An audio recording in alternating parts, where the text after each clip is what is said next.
Essa é minha. CEAP, Centro Espírita Altivo Panfiro.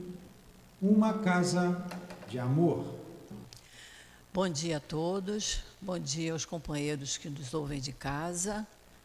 Vamos dar continuidade ao nosso estudo do Evangelho segundo o Espiritismo. Nós estamos estudando o capítulo 5, Bem-aventurados os aflitos, e nós hoje vamos partir do item 8. Semana passada nós fomos até o 7. Os itens 6, 7, 8, 9, 10 são todos relativos às causas anteriores das aflições. E para começarmos, para fazermos a nossa leitura para a abertura do estudo, nós vamos, para adiantar o nosso lado, a gente vai ler o item 8. Nós sempre fazemos uma leitura do Evangelho para a gente ir se harmonizando para começarmos o nosso estudo. Em geral, vocês observam que todos os cursos a gente começa com a leitura do Evangelho. Dificilmente a gente começa com uma leitura de um outro livro. E hoje nós vamos começar com o próprio item 8 para nós nos harmonizarmos. E nos diz assim Kardec: as tribulações da vida podem ser impostas a espíritos endurecidos ou muito ignorantes, para fazerem uma escolha com conhecimento de causa. Mas essas tribulações são livremente escolhidas e aceitas por espíritos arrependidos que desejam reparar o mal que fizeram e se exercitarem em proceder melhor. Esse é o caso daquele que, tendo feito mal à sua tarefa, pede para recomeçá-la, a fim de não perder o benefício do seu trabalho. Portanto, essas tribulações são ao mesmo tempo expiações que castigam pelo passado e provas que preparam para o futuro. Rendamos graças a Deus que, em sua bondade, concede ao homem a faculdade de poder reparar seus erros, e não o condena de forma irremediável na primeira falta cometida. Então, nós vamos fazer a nossa prece, que eu vou pedir a Sandra para fazer, tá, Sandra?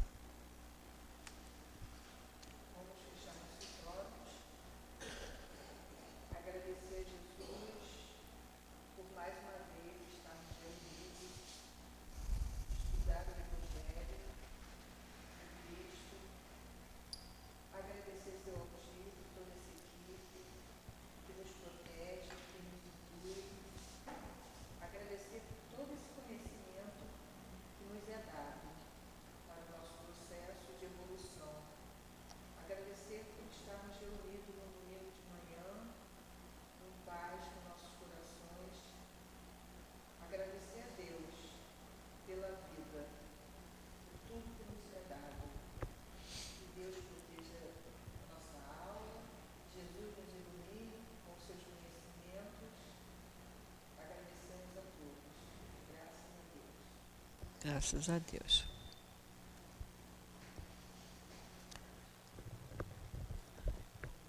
Então, eu lembro que na semana passada eu sugeri que nós lêssemos em casa, no Livro dos Espíritos, a questão 258 em diante. Por quê?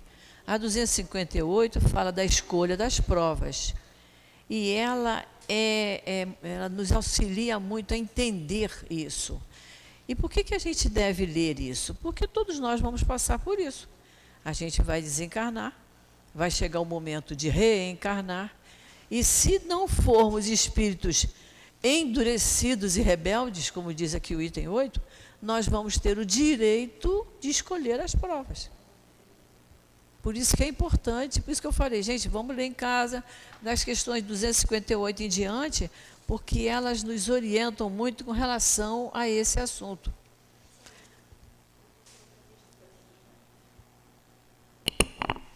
E nesse item 8, que nós acabamos de ler, ele diz que as tribulações são as dificuldades, são as aflições que a gente passa, os sofrimentos que a gente passa. Eles podem ser impostos a espíritos endurecidos ou ignorantes. Então, são espíritos endurecidos, rebeldes demais, que não têm o direito de escolher. Aí as provas são impostas. Vai que você vai passar por isso. Porque às vezes a gente só aprende quando a gente leva um puxão de orelha. Então, assim é com os espíritos também. Então, só para relembrar quem chegou agora, nós estamos no capítulo 5, no item 8. E ele diz assim, né? Para fazerem uma escolha com conhecimento de causa, elas podem ser livremente escolhidas por espíritos arrependidos. Então, é isso que nós já falamos aqui algumas vezes, né? Quando o espírito, ele deseja melhorar, ele deseja seguir o caminho do bem, ele cai em si, reconhece que errou e ele, então, se arrepende. Ele arrependido, ele tem direito a fazer escolhas nas provas que ele terá que passar. E ele, então, deseja reparar o mal que ele fez ao próximo. Aí ele diz que esse é o caso daquele que, tendo feito muito mal a sua tarefa, ele pede para recomeçar, a fim de não perder o benefício do trabalho. Isso é que é importante, né? A gente não perder o benefício do nosso esforço. É como uma pessoa que se esforça, chega no meio do caminho e diz, eu vou desistir, eu vou voltar. Não é isso. A gente tem que valorizar o nosso trabalho, valorizar o nosso esforço. Então, ele diz que rendamos graças a Deus que, em sua bondade, concede ao homem a faculdade de poder reparar os seus erros através da reencarnação. E Deus não condena de forma irremediável na primeira falta cometida, porque aí nós estaríamos acreditando nas penas eternas. E nós sabemos que não existe isso. Não existe pena eterna. Errou, vai passar por momentos de dificuldade após a morte, né? Após o desencarne. Mas isso aí é para ele aprender a se avaliar. É como a gente que não pode comer uma determinada comida que é pesada, que faz mal, e a gente come. Vai ter dor no estômago, vai passar mal, vai ter dor de cabeça, para ela entender que não pode comer aquele tipo de alimento. Assim somos nós, para a gente entender que não pode cair naquele erro. Então, vamos para o item 9, Sandra. Entretanto, não se deve acreditar que todo sofrimento passado aqui na Terra seja necessariamente o indício de uma determinada falta. Muitas vezes, os sofrimentos são simples provas escolhidas pelo Espírito para concluir a sua depuração e apressar seu adiantamento. Então, aí a pessoa diz assim, eu não acredito, eu estou passando por essa dificuldade enorme, eu não acredito que eu escolhi isso. A pessoa nem acredita nesse negócio de falar de escolha das provas, eu não escolhi um negócio desse. Mas acontece que quando a gente está no plano espiritual, a percepção da vida é outra. Então, assim como a gente sabe de alunos aqui na Terra, que às vezes eles pulam uma série, pulam um ano, para que ele galgue um adiantamento maior no seu estudo, e sabe que vai passar por dificuldade. Eu mesma, quando no meu tempo de estudante eu fiz isso, eu pulei um ano para poder seguir mais adiante. Passei por dificuldade, porque muita coisa eu não tinha visto, então eu tinha que estudar por minha conta para alcançar os outros. Isso também acontece com o espírito. Ele pede provas mais difíceis porque ele quer avançar. Ele entende que dessa maneira ele vai evoluir. Aí chega aqui, ele vai enfrentar a dificuldade que ele escolheu. Se ele falir, é uma pena, né? Porque ele vai ficar atrasado na caminhada dele. Retrogradar, andar para trás, ele não anda, mas ele fica meio estacionário. É preciso que ele use a vontade, que é a potência da alma dele, para ele seguir adiante na dificuldade dele. Então, ele quer apressar o seu adiantamento. Aí ele escolhe uma prova mais difícil. Vamos lá. Assim sendo, a expiação sempre serve de prova, mas a prova nem sempre é uma expiação. Porém, provas ou expiações, na verdade, são sinais de uma inferioridade relativa, visto que o que é perfeito não tem mais necessidade de ser provado. Um espírito, portanto, pode ter adquirido um certo grau de evolução, porém, querendo avançar mais ainda, solicita uma missão, uma tarefa para cumprir e pela qual, se sair vitorioso, será tanto mais recompensado quanto mais penosa tenha sido a luta.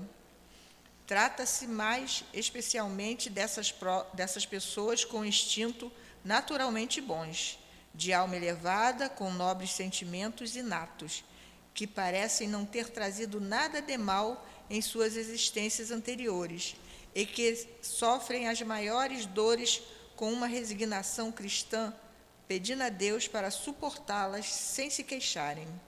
Ao contrário, pode-se considerar como expiações as aflições que provocam queixas e fazem com que o homem se revolte contra Deus. Então, o que ele está dizendo aqui?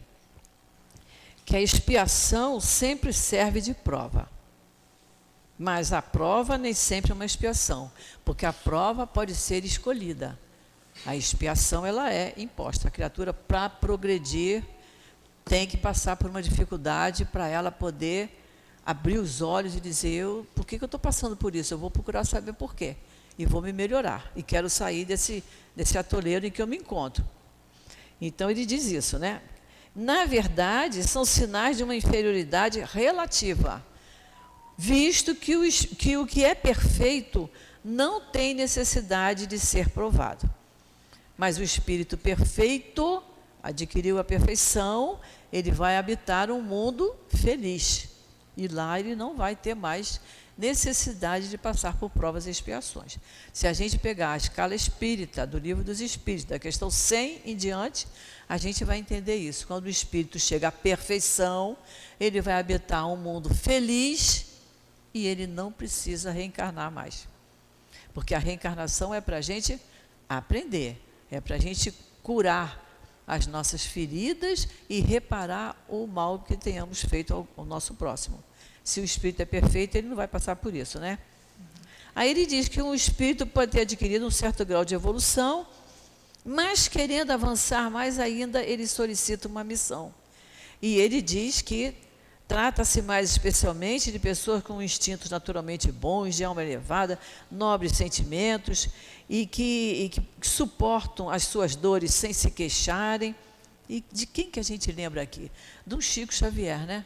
Teve uma infância sofrida, uma adolescência sofrida, a velhice dele, ele estava doente, ele tinha dificuldades, mas era uma criatura amorosa.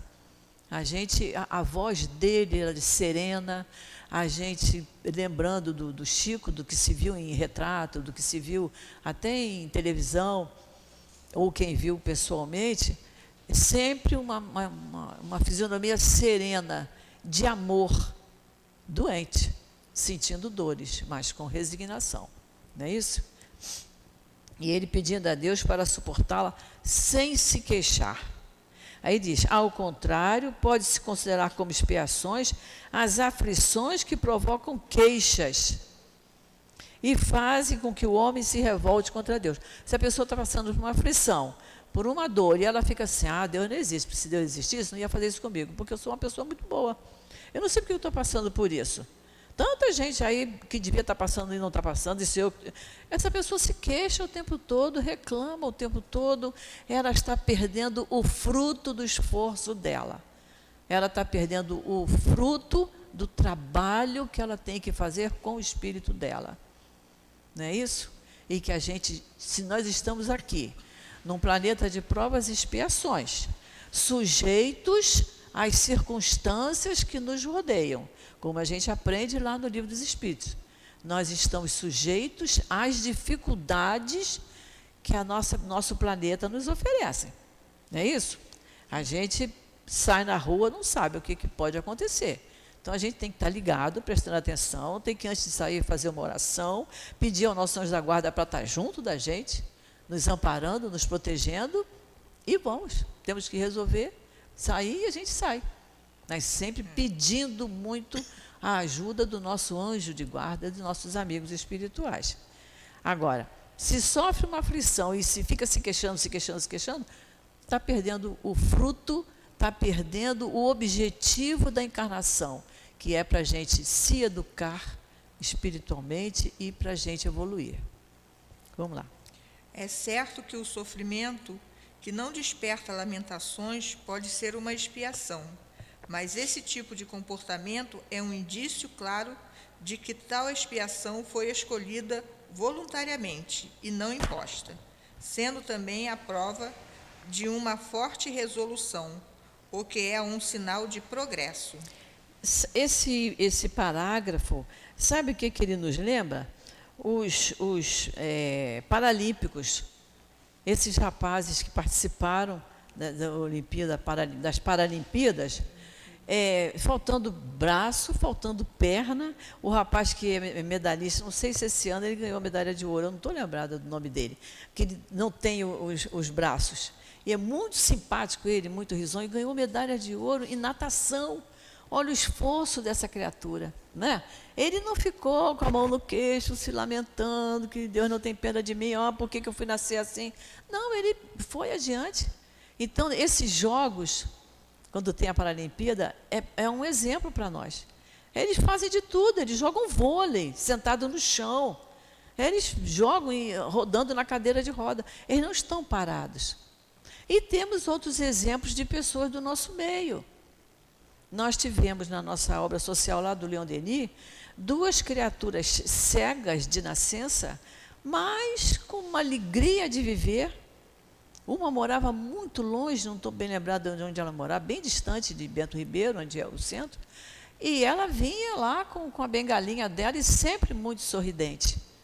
E são criaturas que estão passando pelaquela dificuldade, é uma expiação, a cegueira, né? Mas ela tem, a gente percebe que aquilo foi escolhido, porque elas não têm revolta.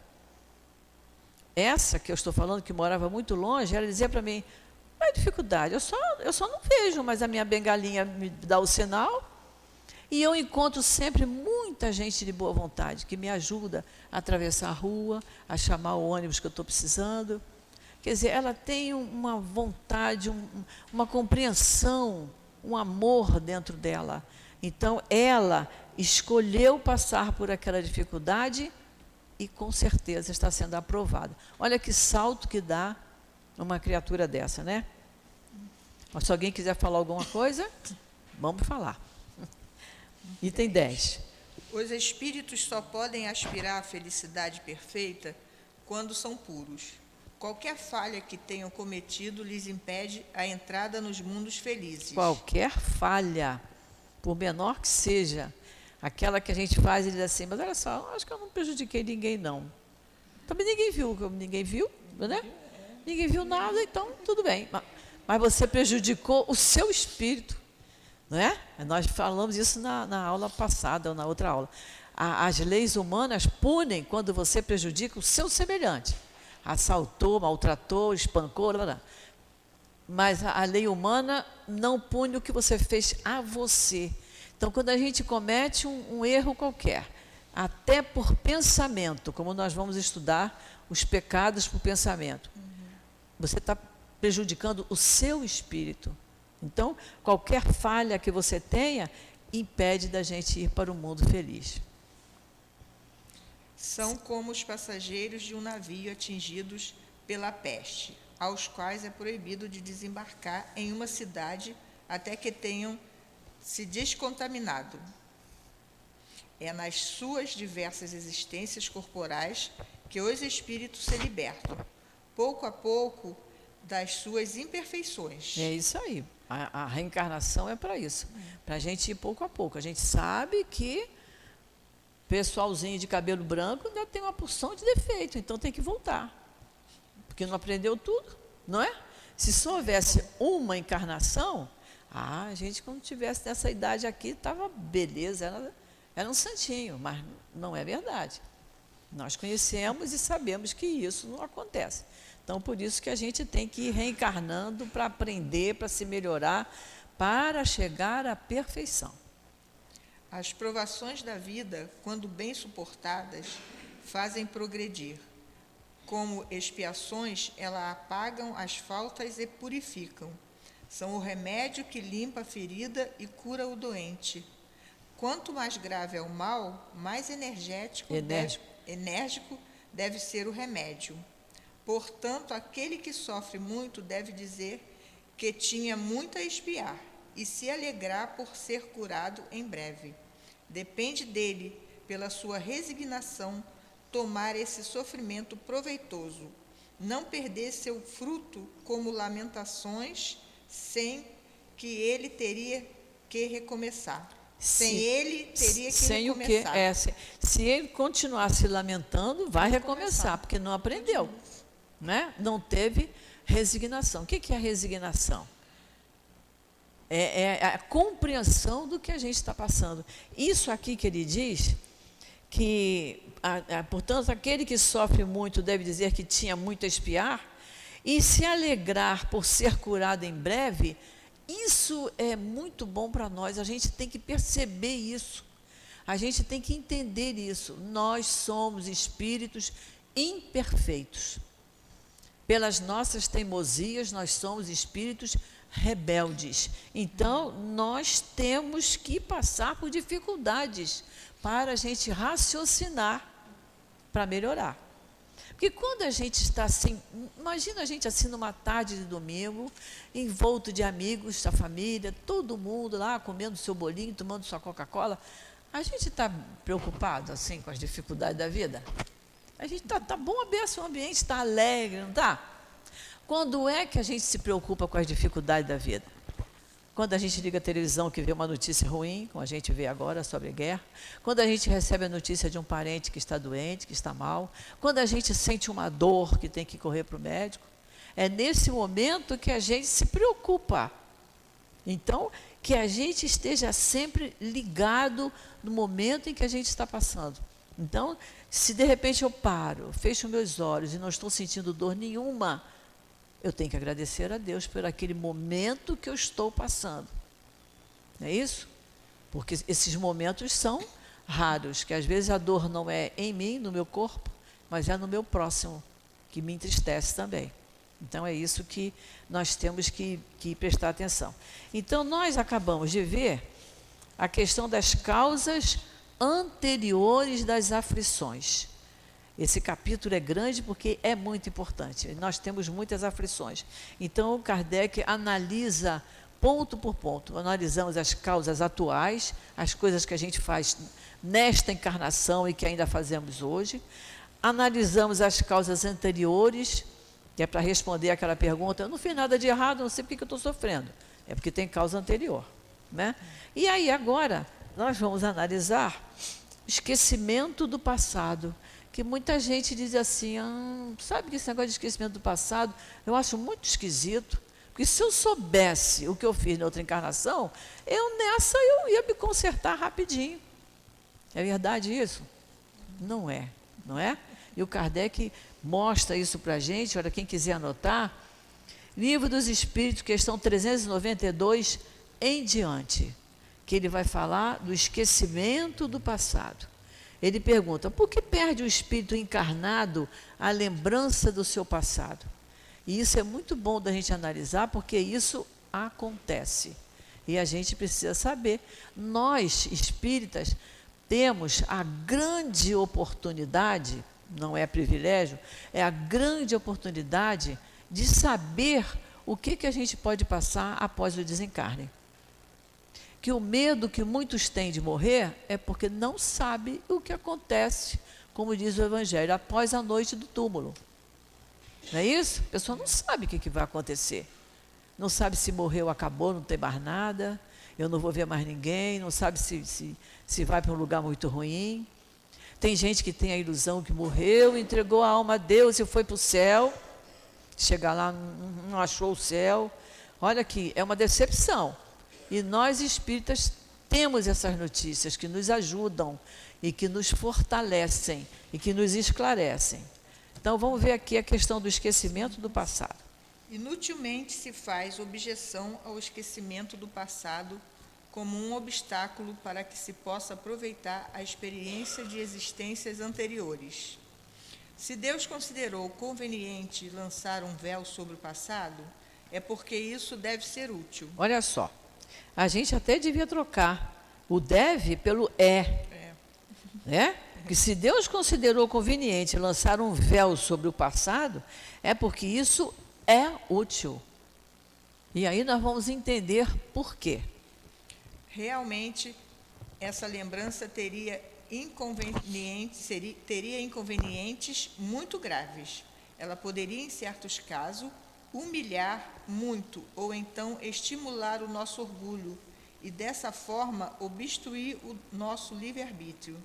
De qualquer forma, causaria perturbações inevitáveis nas relações sociais. Então, como ele diz que Deus considerou conveniente lançar um véu sobre o passado, é porque isso é útil. E nós não devemos questionar as determinações divinas. Isso é uma determinação divina. A gente pode até não entender, dizer assim, puxa, mas aí agora nós vamos estudar para a gente entender por que, que Deus permite isso, por que, que Ele faz isso, né? Então ele diz, olha só, em certos casos poderia muito nos humilhar. A gente vê tanta coisa esquisita acontecendo aí fora. E sabe lá se eu em outra encarnação não participei do movimento daquele? Sabe se lá se em outra encarnação eu não estava metida numa confusão, numa maldade, não é?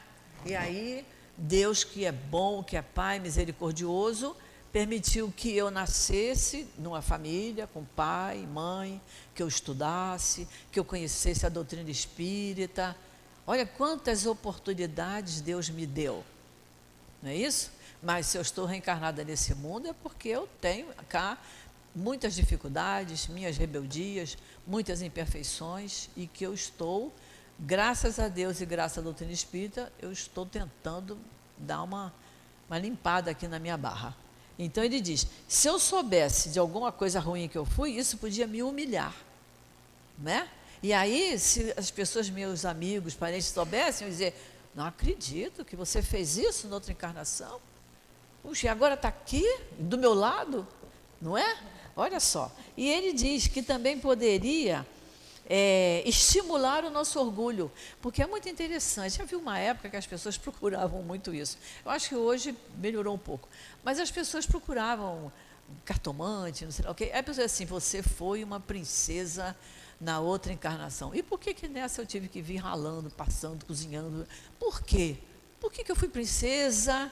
Por que que teve uma pessoa uma vez assim, sabia que eu fui um faraó? O faraó vivia naquele negócio de pedra lá, aquela lá no Egito, muito menos confortável do que nós hoje aqui no ar-condicionado, né? Muito menos confortável. Mas só o título de faraó já deu para ele assim uma importância. Só que ele perdeu o título, chegou aqui e estava igualzinho a gente, né? Então, se foi coisa muito grande, vai deixar ele orgulhoso. Se foi uma coisa muito ruim, vai deixar envergonhado. Quem gostaria de saber que numa encarnação ela foi uma assaltante, uma assassina, né? E agora está no meio de amigos, está no meio de uma família, né? Quem gostaria de saber disso? Então é muito justo o que Deus faz, né? E a gente não pode questionar as determinações divinas. É comum o espírito renascer no mesmo meio em que já viveu e se encontrar em relações com as mesmas pessoas, a fim de reparar o mal que lhes fez.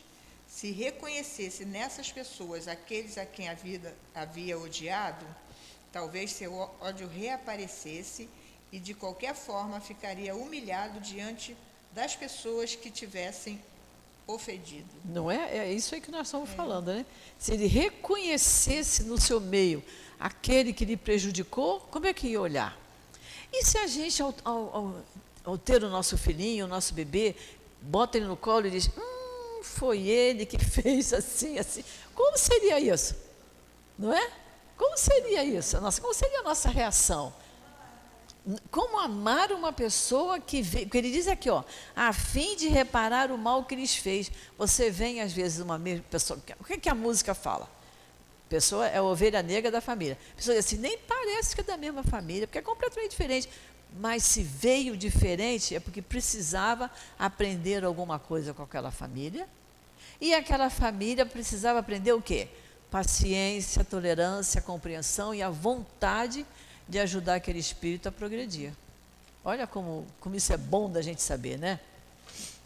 Para nos melhorarmos, Deus nos deu exatamente o que necessitamos e o que nos basta: a voz da consciência e as tendências instintivas, tirando-nos o que poderia nos prejudicar. Olha só, Deus nos deu o que nos basta, a voz da consciência.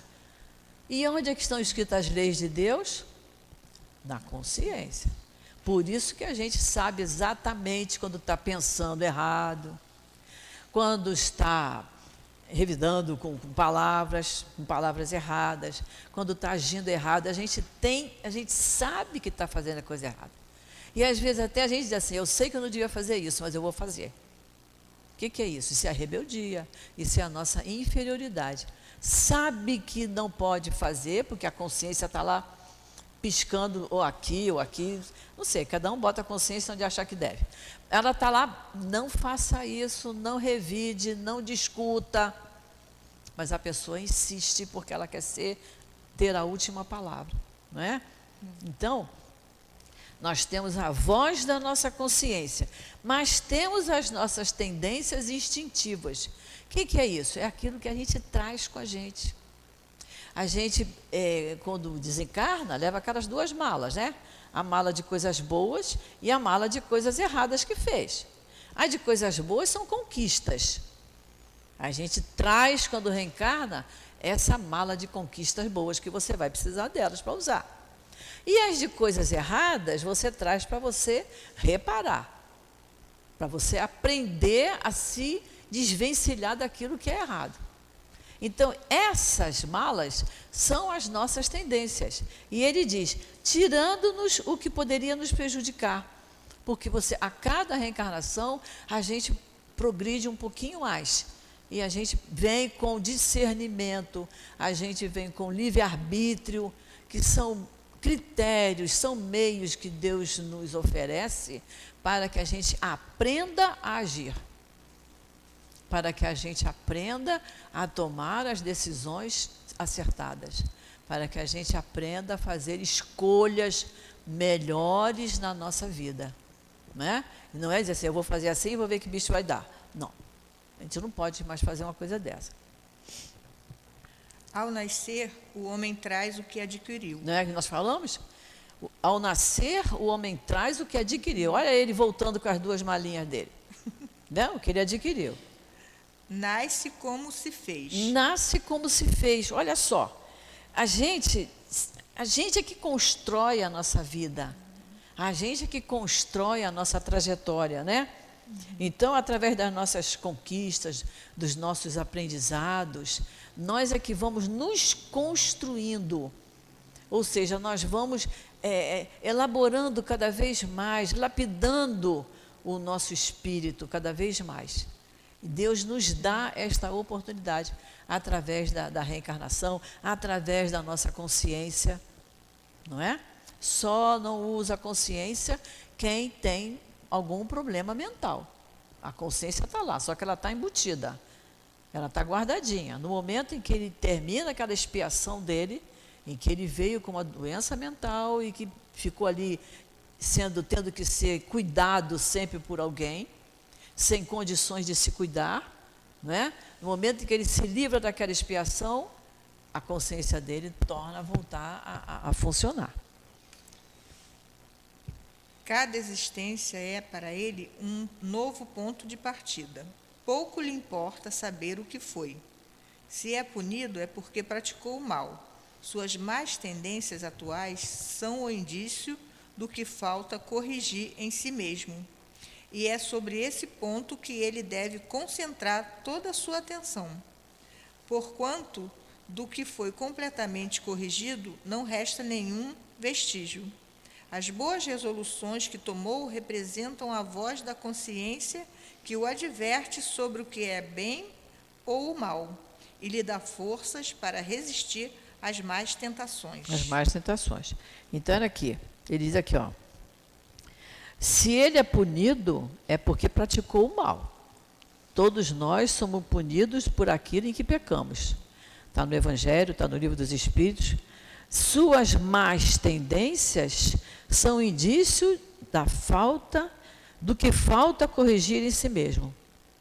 Então, a gente tem que analisar as nossas tendências e fazer um esforço para nos corrigir.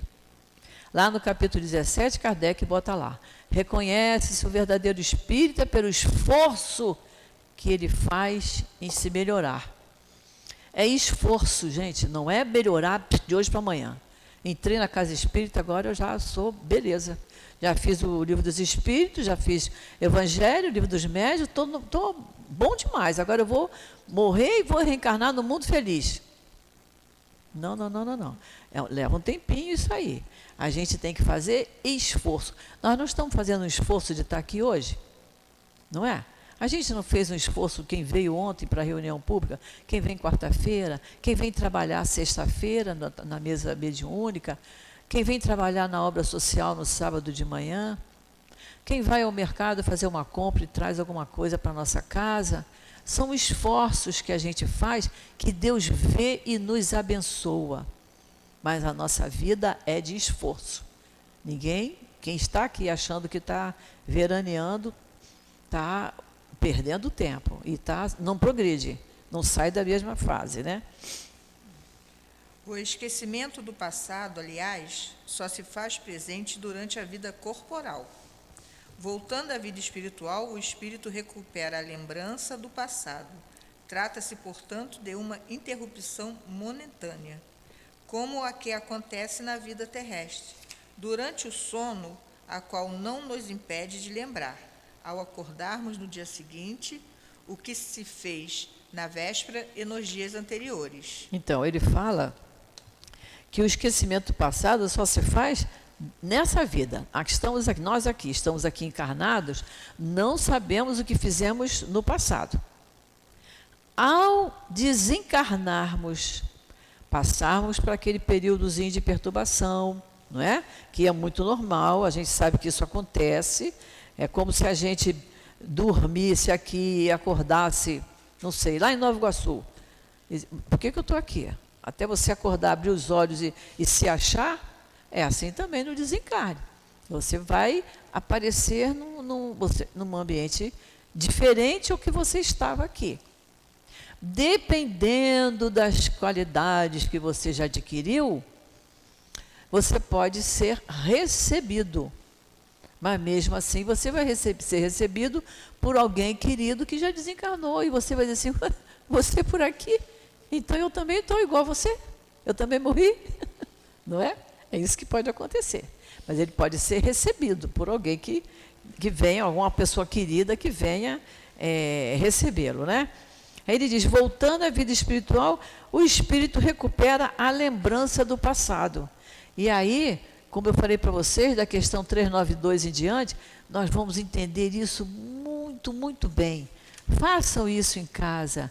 É da 392 até, mas no instantinho acaba, até a 399, pouca coisa. Só para a gente entender essa questão do esquecimento do passado, né? E ele fala que é como na vida aqui. Você dorme, você sonha, mas no dia seguinte você se lembra o que você fez ontem. A gente lembra para onde foi, o que é que fez, até do que se alimentou. Então é isso que acontece. Vamos lá. O espírito não readquire a lembrança do seu passado somente após a morte. Pode-se dizer que ele não perde jamais, pois a experiência prova que, mesmo encarnado, durante o sono do corpo, o espírito desfruta de uma certa liberdade e tem consciência de seus atos anteriores. Ele diz, desfruta de uma certa liberdade. Não é uma liberdade total.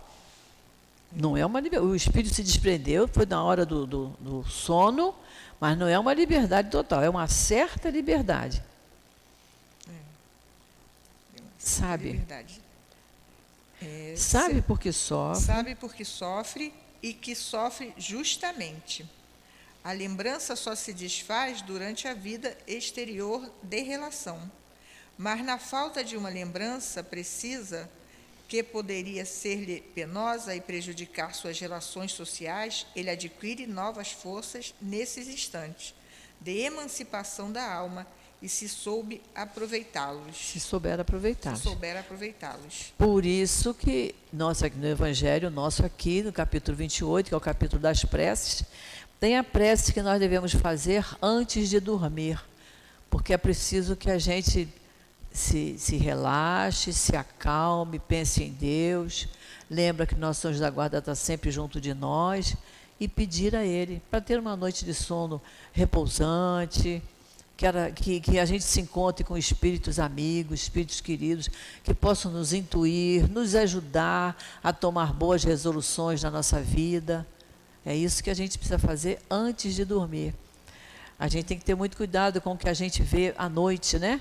Um programa de televisão que nos deixe assustados, impactados, que isso não faz bem ao nosso espírito. Que a gente procure se acalmar antes de dormir. E ele diz aqui, olha, que essa lembrança só se desfaz durante a vida exterior de relação. A lembrança do passado só se desfaz enquanto a gente está aqui, né? Nossa vida aqui na Terra, enquanto a gente está aqui encarnado. Mas na falta de uma lembrança precisa, que poderia ser penosa e prejudicar nossas relações sociais, o espírito adquire novas forças nesses instantes de emancipação da alma, se souber aproveitá-los. Então, às vezes, o Livro dos Espíritos é que vai trazer isso muito mais bem explicado para nós. Né, Newton? Ele é bem... Porque a gente, às vezes, tem uns sonhos que a gente não entende. Porque nossos sonhos também, muitas vezes, são as preocupações que nós tivemos durante o dia e que, à noite, a gente leva aquela preocupação e o espírito está ligado àquilo. E eu vou até contar uma particularidade. Nós temos lá em casa uma geladeira que ninguém nunca mais ouviu falar naquela marca, que ela tem muito mais de 30 anos, e que está começando a pingar água entre o congelador e a parte de baixo. Então eu falei, olha, isso não vai ter conserto, porque não existe mais peça para ela. Isso me preocupa, porque eu vou ter que trocar de geladeira a qualquer hora dessa. Mas eu estou, na parte de cima, eu tenho carne, eu tenho coisas ali. Aí eu falei, se ela me pifar agora, eu vou... Sonhei com isso. Sonhei que eu tirava tudo do congelador, descobri que o congelador estava sujo, limpei o congelador, botava a mão, a parede do congelador estava quente. Aí, até quando eu acordei, eu falei para o Jorge, assim, não é que eu sonhei que a geladeira tinha pifado? Não é uma coisa que você carrega. A preocupação que eu tive ontem nesse comentário, meu espírito ficou ligado naquilo. Não é porque você compra uma geladeira, você não leva para casa na hora. Vai levar uns dias.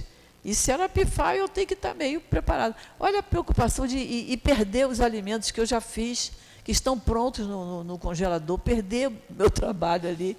Então, fui sonhar com isso. Então, o sonho é isso aí.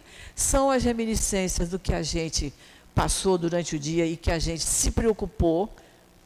E são também, muitas vezes, aqueles sonhos que você diz assim, não sei por que eu sonhei com isso, não tem nada a ver comigo. Porque a gente tem um esquecimento do passado, a gente não sabe interpretar ali no momento aquele sonho, mas alguma coisa ele teve a ver com isso, né? Nós temos ainda 15 minutos, vamos começar os motivos de resignação. Olha como Kardec foi bem didático, né? Ele botou justiça das aflições, as aflições atuais, as aflições que têm causas passadas, e sempre nos aconselhando a termos resignação com as nossas dificuldades, e agora são motivos de resignação. Vamos ver o que ele diz. Por estas palavras, bem-aventurados aflitos, porque serão consolados. Jesus indica ao mesmo tempo a compensação que espera os que sofrem e a resignação que faz bem dizer o sofrimento como um prenúncio da cura. Já vimos isso, que a gente tem que entender isso. O nosso sofrimento, quando a gente encara com resignação e com entendimento de que é o prenúncio da cura de quê? Do meu corpo? Não, da cura do espírito. Não é isso? A gente tem que se preocupar primeiro em curar o espírito, para que a gente se equilibre. A gente equilibrado emocionalmente, a gente encara a dificuldade física com mais equilíbrio, com mais tranquilidade. Então ele diz isso, né? Bem dizer o sofrimento como prenúncio da cura, ou seja, está antecipando, está precedendo a cura. Essas palavras ainda podem ser entendidas assim: deveis considerar-vos felizes por sofrer, porque vossas dores neste mundo são a dívida de vossas faltas passadas. E essas dores, quando suportadas pacientemente sobre a terra, vos poupam séculos de sofrimentos na vida futura. Deveis então estar felizes por Deus ter reduzido vossa dívida, permitindo quitá-la agora, ao que vos assegura a tranquilidade no futuro. Então, olha o que ele diz aqui, olha. Que a gente tem que entender que as nossas dores são a dívida das nossas faltas passadas.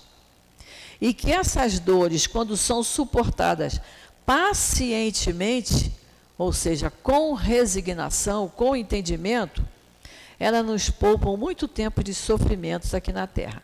Mas quando ele diz aqui, olha, deveis considerar-vos felizes por sofrer.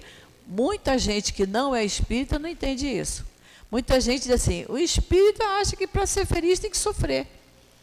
Mas, gente, se nós somos espíritos imperfeitos, se nós estamos num planeta de provas e expiações, nós temos aqueles momentos que se alternam. Temos momentos muito bons, de muita alegria, como nós falamos ainda há pouco, mas temos um momento de dor, de sofrimento, de preocupação. Nem sempre a gente sofre só por nós, a gente sofre pelo nosso próximo. É só a gente se colocar no lugar dele e perceber o tamanho da dor que ele está passando, não é isso? Então ele diz, não é que a gente se sinta feliz por sofrer, é entender que se eu estou passando por uma aflição, por uma dificuldade, eu estou quitando minhas dívidas. Porque se eu sou um espírito imperfeito, eu tenho erros. Eu cometi erros no passado. Então eu tenho dívidas. Então ele diz aqui para nós o Evangelho, é muito melhor você estar quitando suas dívidas do que você está fazendo.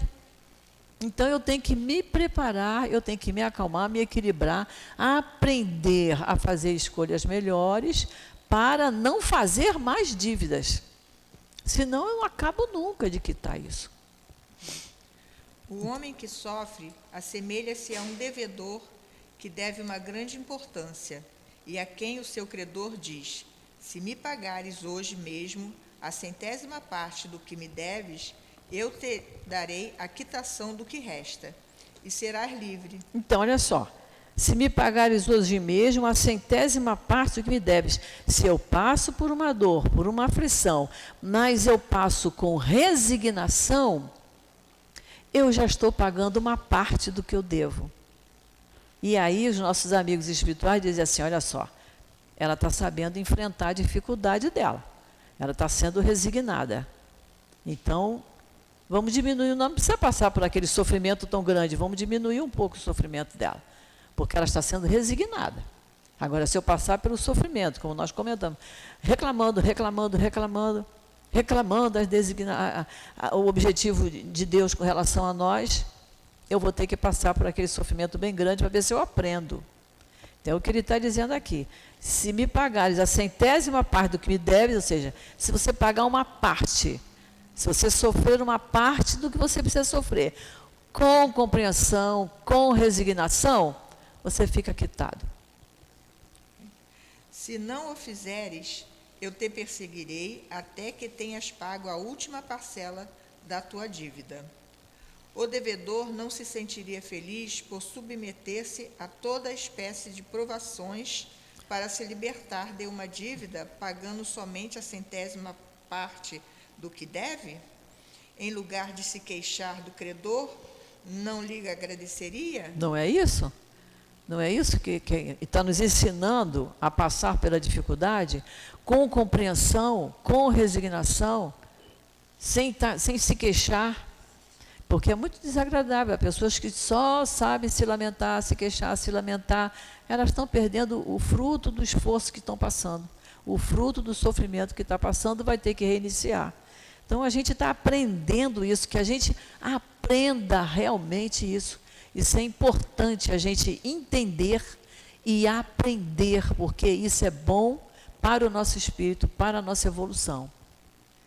Esse é o sentido dessas palavras. Bem-aventurados aflitos, porque serão consolados. Serão consolados se passarem com resignação, se passarem com humildade, agradecendo a Deus por estar quitando suas dívidas. São felizes porque se quitam, e após a quitação serão livres. Entretanto, se ao se quitarem por um lado e se endividarem por outro, jamais chegarão à libertação. Ora, cada falta nova aumenta a dívida, porque não existe uma falta qualquer que não traga consigo uma punição forçosa e inevitável. Se não for hoje, será amanhã. Se não for nesta vida, será em uma outra. Olha só o que ele diz. Nós temos que ter cuidado. Eu posso estar conformada por estar com uma dor na perna, mas não estar conformada por estar com dor de cabeça. Não é isso? Então, eu estou entendendo uma coisa, mas agora 2 dores também já é demais. E aí, lá vou eu me queixar, lá vou eu reclamar. Não é? Ele, olha só, para cada falta nova, aumenta a dívida.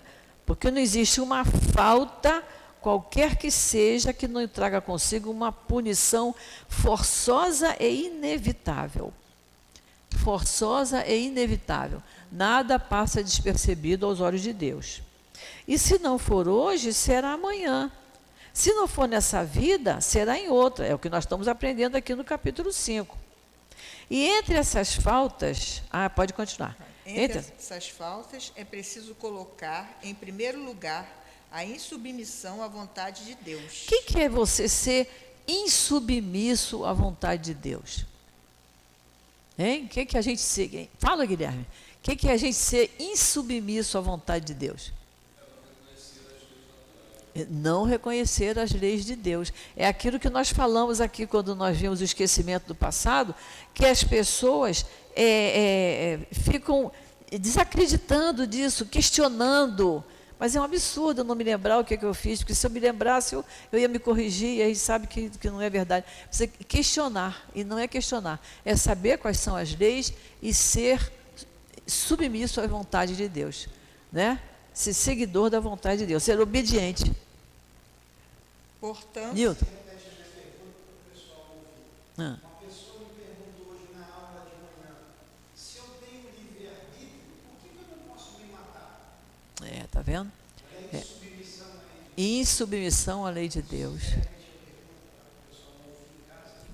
Que a pessoa hoje na tua aula, né, que você estava dando sobre o livro de Ivone Pereira, né, Memória de Suicida, a pessoa perguntou, se ela tem livre-arbítrio, por que ela não pode, eu não tenho o direito, né, de cometer o suicídio? É a vontade dela, que a pessoa diz, mas é o meu corpo.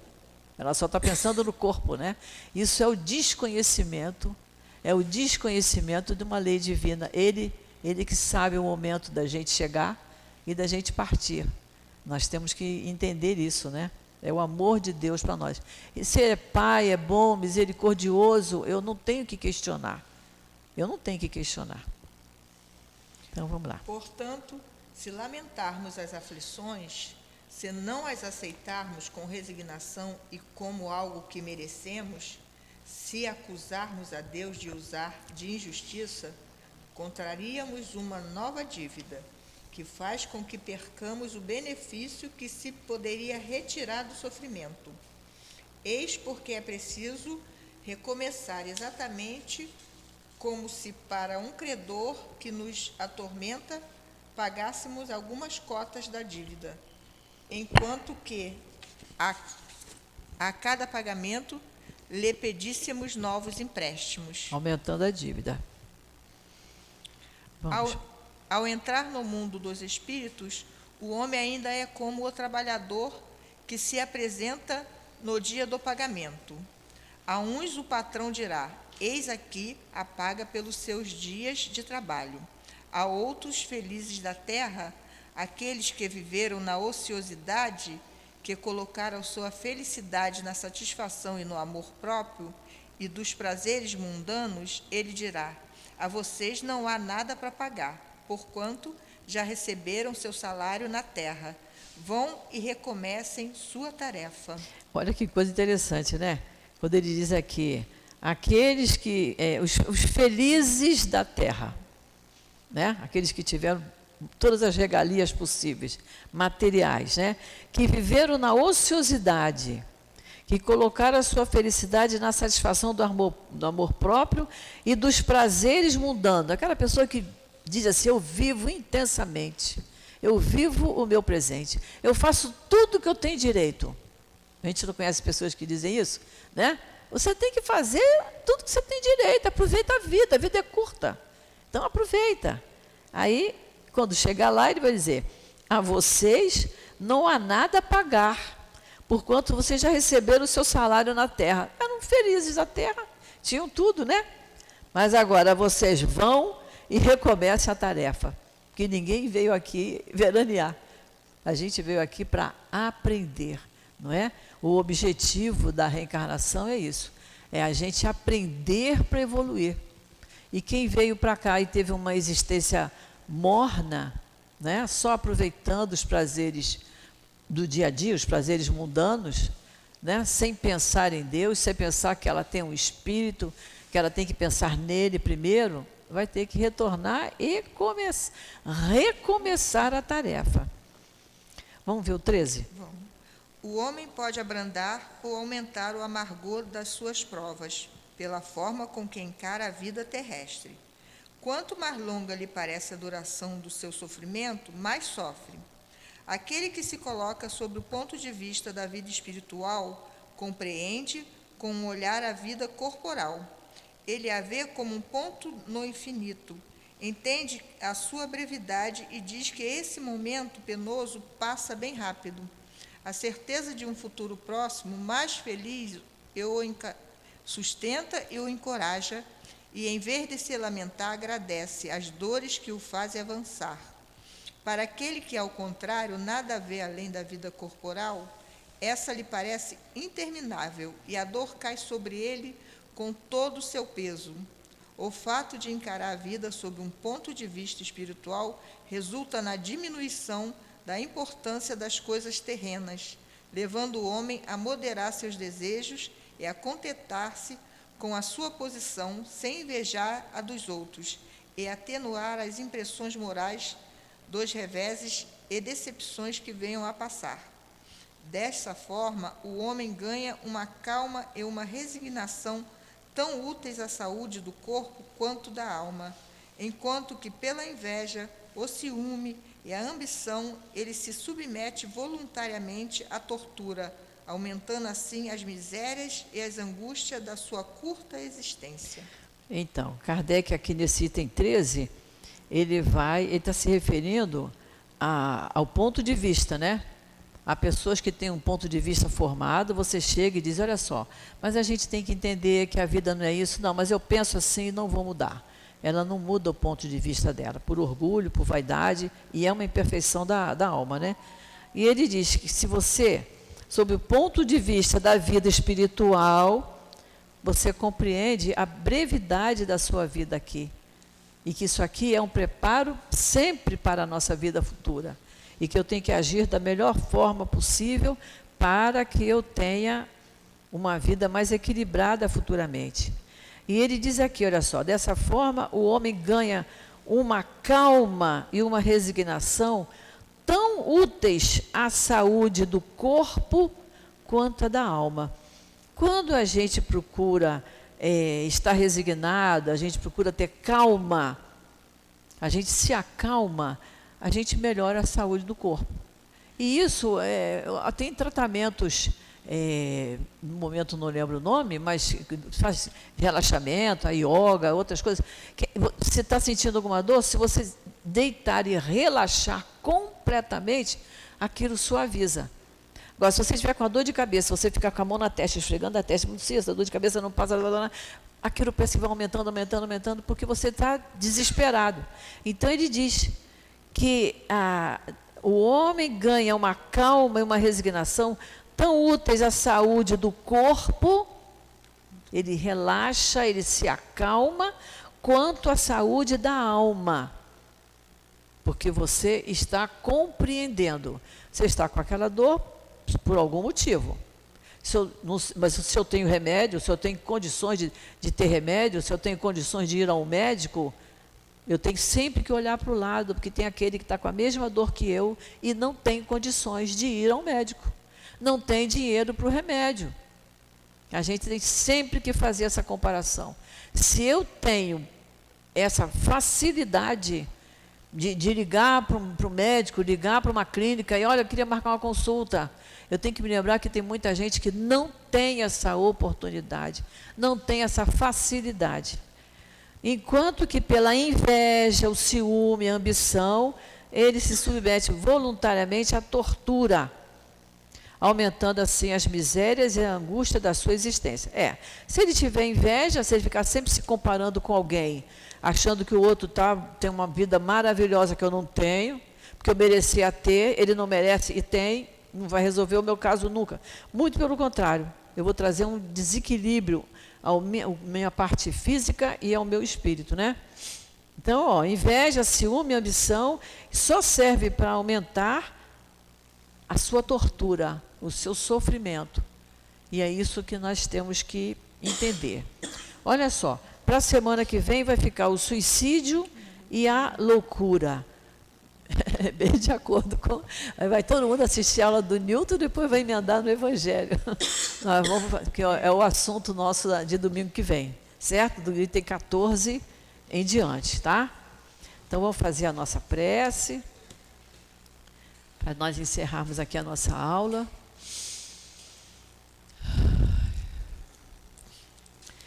Agradecemos sempre, Jesus, a oportunidade que temos de estudarmos a doutrina espírita, que nos equilibra, que nos acalma, de estudarmos o Teu Evangelho, Senhor, que nos lembra sempre que atitudes tomar no momento de fazermos as nossas escolhas na nossa vida. É uma grande oportunidade que temos, Senhor, e nós te pedimos as Tuas bênçãos para esses nossos estudos, as Tuas bênçãos para cada um de nós que estamos interessados em estudar, para aprender, para se melhorar espiritualmente, para nos aproximarmos de Ti, Senhor. Pedimos sempre, Senhor, as Tuas bênçãos, que permita que os espíritos amigos que aqui trabalham nesta casa de amor, que o patrono do nosso curso, Emanuel, que o nosso querido altivo, Antônio de Aquino, Leon Denis, Allan Kardec, o nosso querido amigo Dr. Herman, sempre tão preocupado com as nossas dores, com as nossas doenças, a todos esses espíritos amigos, Senhor, que Tu possas permitir que eles estejam sempre ouvindo os nossos pedidos, porque nós precisamos muito, sempre muito, do auxílio de todos eles. Então, Senhor, abençoa o nosso dia, abençoa a nossa volta aos nossos lares, que possamos trazer bem guardado no nosso íntimo tudo que nós estudamos aqui nesta casa. Só serve para nos melhorar, para nos aprimorar cada vez mais e nos tornarmos pessoas melhores. Então, Jesus, em Teu nome, em nome desses espíritos queridos, e em nome de Deus, que nós pedimos permissão para encerrarmos o nosso estudo do Evangelho da manhã de hoje. Graças a Deus.